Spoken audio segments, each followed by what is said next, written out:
బాగుంది, చాలా బాగుంది. నేను ఇంతవరకు ద్రోహం చేసిన వాళ్ళని చూశాను, నమ్మించి నమ్మక ద్రోహం చేసిన వాళ్ళని చూశాను, తడిగొడ్డుతో గొంతు కోసేవాళ్ళని చూశాను. కానీ నేను అబద్ధాల కోరిని, నా బ్రతికే అబద్ధం, నా వృత్తే అబద్ధం. ఈ క్షణం వరకు మీకు నాకు మధ్య జరిగిన సంభాషణలు అన్నీ అబద్ధాలే.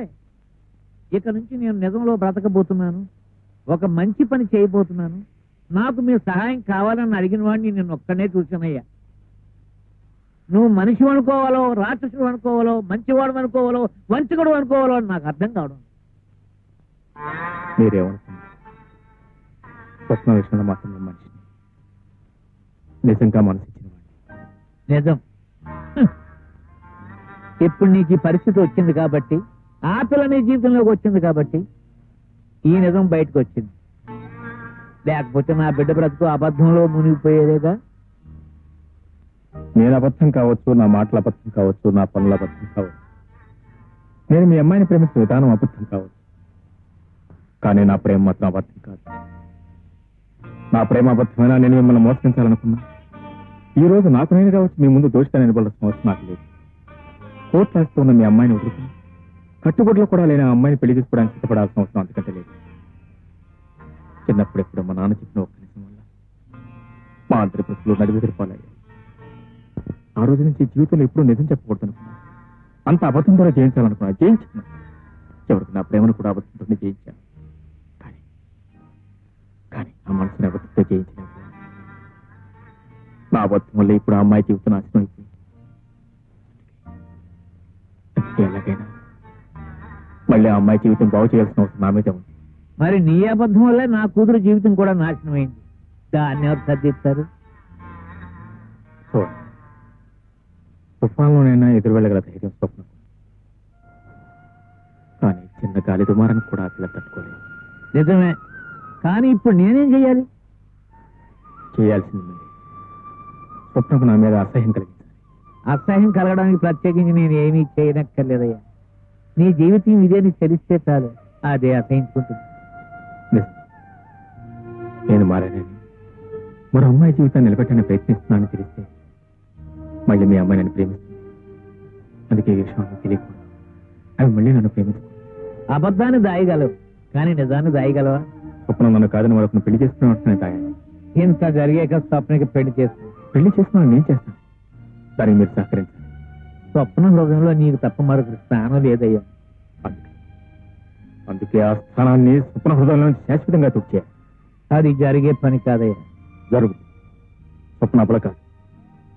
తను ప్రేమించిన వాడు నీతి మాలిన వాడని తెలిసినా, అబద్ధాల కోరని తెలిసినా, పచ్చి జోదగాడని తెలిసినా, వ్యభిచారం తెలిసినా వాడి కోసం పిచ్చిపోయి తలపగలు కొట్టుకునే మనిషి కాదు. పైగా అటువంటి మగాడికి బుద్ధి చెప్పాలనుకునే మనిషి. వాడి కళ్ళ ముందు ఇంకొకరిని పెళ్లి చేసుకుని సుఖంగా జీవిస్తూ తన వ్యక్తిత్వాన్ని నిరూపించుకోవాలనుకున్న ఆడది. స్వప్న విషయం నాకు బాగా తెలుసు. మీరు నాతో సహకరించారు. స్వప్నం మీ కూతురు. పొరపాటున స్వప్న కన్నీరు పెడితే తురవటనే తల్లి ఉంది, ఓదార్చని తండ్రి మీరున్నారు.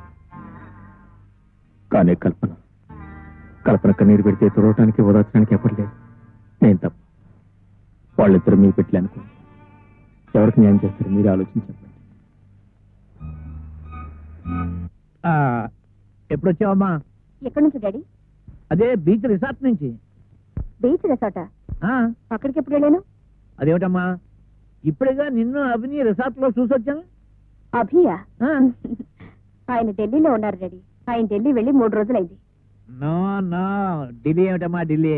అయ్యయ్యో, ఇప్పుడే నా కళ్ళలో కనపడుతున్నాడు రిసార్ట్ లో. అతను పక్కన ఒక అమ్మాయి ఉంది. సరే నువ్వే అనుకుని దగ్గరికి వచ్చి పలకరిద్దాం కదా అనుకుని, సరే వాళ్ళు మళ్ళీ డిస్టర్బ్ చేయడం ఎందుకు అనుకుని వెనక్కి వచ్చేసాను. నేనా? నేను ఎక్కడికి వెళ్ళలేదు డాడీ. నువ్వు వెళ్ళలేదా? మరి అభి పక్కన కూర్చున్న అమ్మాయి ఎవరు? రా. ఎక్కడికి? స్వర్గానికి. I'm sorry. సారీయా? అవును, నువ్వు ఒకందుకు నాతో చిందులు వేశావు, నేను ఒకందుకు నీతో తాళం వేశాను. అంటే ఇంతసేపు నాతో ఆడింది పాడింది నాటకమా? నువ్వు కావాలి కావాలని కోరుకున్నందుకు నువ్వు నన్ను కోరుకుంటున్నావు అనుకున్నాను. కానీ నన్ను కాదని వెళ్ళిపోతే నేనెటువంటి దాన్నో నీకు తెలీదు. నేను కోరుకున్న సుఖం దక్కకపోతే నేనెవ్వరిని సుఖంగా ఉండనివ్వను. Mind it.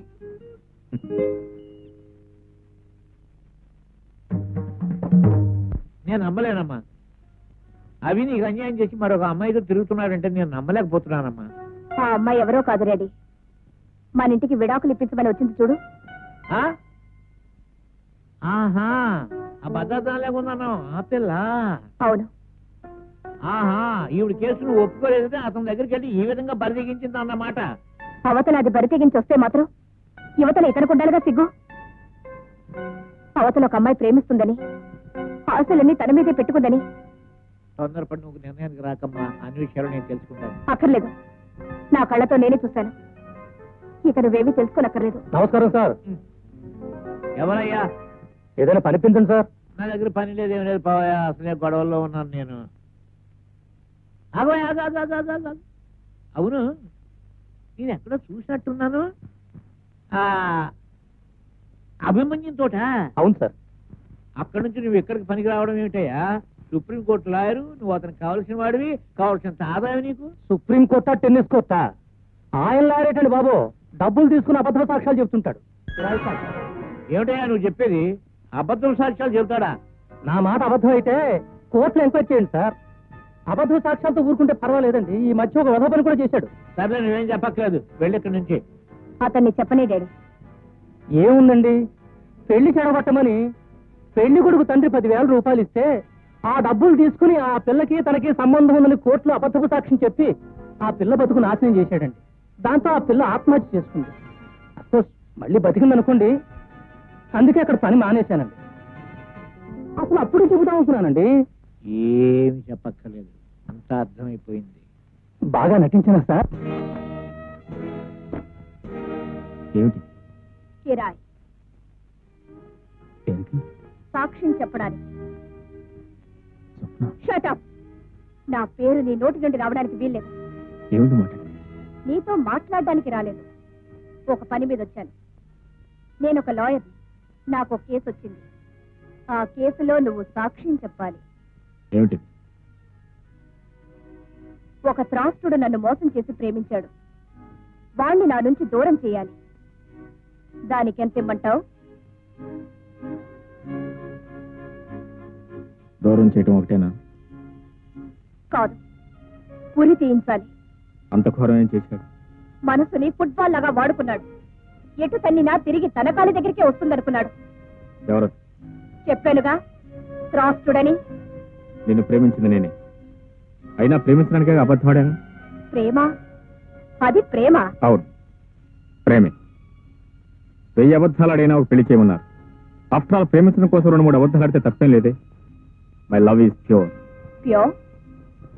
Of course, very pure. నీ ప్రేమ ఎంత పవిత్రమైనదో ఆ తోటలోనే కనిపించింది. ఏం కనిపించింది? దేనితోనో తాగి తద్దనాలాడేవా లేదా? దానిలో తప్పే ఉంది? తప్పే ఉందా?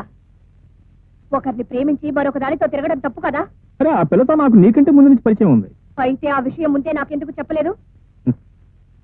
చూడు స్వప్న, నాకు మరో ఆడదంతా పరిచయం ఉందని ఏ మగాడని చెప్తే ఏ ఆడ సహిస్తుంది చెప్పు? అంటే మోసం చేశావన్నమాట. నేను నిన్ను మోసం చేయలేదు, నేను నిన్ను మనస్ఫూర్తిగా ప్రేమిస్తున్నాను. మరి ఆ అమ్మాయి? ఆ అమ్మాయి after all just girlfriend. Oh, girlfriend. మరి నేను? నువ్వు నా ప్రేయస్, నా కాబోయే భార్య.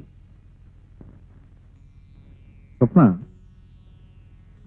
This is modern society. It is 1984. భార్య భార్యే, ప్రియురాలు ప్రియురాలు. భార్య ఉన్నా కూడా గర్ల్ ఫ్రెండ్ ఉంటే తప్పలేదు. ఫర్ ఎగ్జాంపుల్, రేపు మన పెళ్ళైంది అనుకో, నీకు బాయ్ ఫ్రెండ్ ఉన్నానుకో, నేనేం పట్టించుకో, నాకేం అభ్యంతరం లేదు. ఓహో, అంత గొప్ప సంస్కారమా నాయనా నీది? ఇంత గొప్ప సంస్కారం ఉన్న మనిషిని ఈ ప్రపంచంలో నేనెక్కడా చూడలేదు. అంత గొప్ప సంస్కారవంతుడు నాకు ప్రేమికుడుగా దొరికినందుకు నా జన్మ ధన్యమైపోయింది. ఒక 10,000 రూపాయల కోసం ఒక ఆడదాని జీవితం నాశనం చేసేవే, అది కూడా సంస్కారమేనా? ఆమె కూడా గర్ల్ ఫ్రెండా? అది నా వృత్తి. ఓహో, వృత్తి పేరు మీద గొంతులు కూడా కోస్తావన్నమాట. స్వప్న, అది నీకు సంబంధించిన విషయం కాదు. నువ్వు నేను మాట్లాడుకోవాల్సింది మన ప్రేమల గురించి, మన పెళ్లిని గురించి. మిగతా విషయాల గురించి మాట్లాడే హక్కు నీకు లేదు. ఆడది మగవాడి మనసులోకి ప్రవేశించాలి తప్ప అతని వ్యవహారాలకు కాదు, అతని వ్యాపారాలకు కాదు. అయినా మగవాడిని నిలదీసి అడిగి ఆడదంటే నాకు పరమస్తాయి.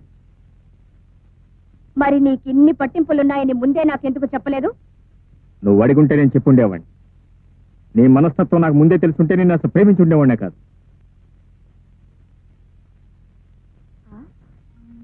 అలాగా? ఇప్పుడొచ్చిన నష్టం ఏమీ లేదు. ప్రేమించడం మానే. నేను నిన్ను మర్చిపోయాను, నువ్వు నన్ను మర్చిపో అని చెప్పడానికి ఇంత దూరం వచ్చాను. ఇలాంటి కబుర్లు చాలా మంది చెప్తారు, కానీ ఇళ్ళకెళ్ళి మంచం ఎప్పటి వెక్కి వెక్కి ఏడుస్తారు. మళ్ళీ టెలిఫోన్ చేసి హలో డార్లింగ్ ఎక్కడున్నావు, ఏం చేస్తున్నావు, ఎలా ఉన్నావు నాకు వివరిస్తారు. చూడు, నువ్వు నన్ను మర్చిపోవటం తేలిక కాదు. మనం గడిపిన క్షణాలు అలాంటి, ఆ రోజులు అలాంటి. You can never forget. ఏ క్షణంలో అమ్మాయితో నిన్ను చూశాను, ఆ క్షణంలోనే నేను నిన్ను మర్చిపోయాను. చూడు స్వప్న, మొదటి చూపు మొదటి ప్రేమ అంత తేలిగ్గా మర్చిపోయేవి కావు. నేను బ్రతికుండగా నువ్వు నన్ను మర్చిపోవటం జరిగే పని కాదు. ఆ భ్రమలో ఉంటావనే హెచ్చరించడానికి వచ్చాను. నేను ఆడదాన్ని, జరిగిన దానికి మంచం మీద పడి వెక్కి వెక్కి ఏడ్చే ఆడదాన్ని కాదు, పిచ్చెక్కి ఆత్మహత్య చేసుకునే ఆడదాన్ని కాదు. This is Swapna. Mister Abhimanyu, ఇవి భారతం నాటి రోజులు కావు. This is modern times 1984.